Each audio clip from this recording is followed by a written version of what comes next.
నీ కొరకు ప్రాణము పెట్టినటువంటి యేసయ్య నీ విషయములో ఎంత ప్రేమను చూపిస్తూ ఉన్నాడండి.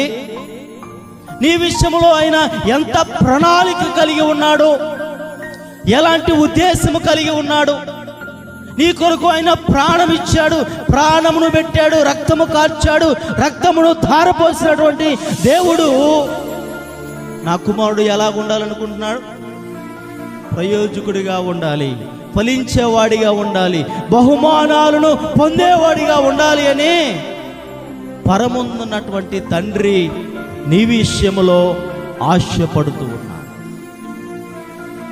నీ విషయములో ఆయన కోరిక కలిగి ఉన్నాడు. బిడా, నా కొరకు నువ్వు ఏం చేయగలవు? అయ్యా, నా కొరకు కష్టపడు, నా కొరకు పని చేయి. నేను నిన్ను రక్షించాను కదా, నేను నీ కొరకు ప్రాణం పెట్టాను కదా, నేను నీ కొరకు రక్తము చిందించాను కదా. మర్చిపోయావా బిడ్డ? ఒకసారి జ్ఞాపకం చేసుకో, నా ప్రేమను ఒకసారి రుచి చూడు బిడ్డ అని దేవుడు నీ విషయంలో మాట్లాడుతున్నాడు. మనము ఎంత ప్రేమను ఆయనకు తెలియపరుస్తున్నాము అంటే, ఆయన మన పట్ల ఎంత ప్రేమను కనపరుస్తున్నాడు అంటే, ఆయన ప్రేమ ముందు మనము ఏమీ చేయలేకపోతూ ఉన్నాం. ఎంతో చింతించవలసినటువంటి అవసరత, ఎంతో బాధపడవలసినటువంటి అవసరత మనకు ఈ యొక్క మధ్యాహ్న వేళలో ఉంది ప్రియులరా.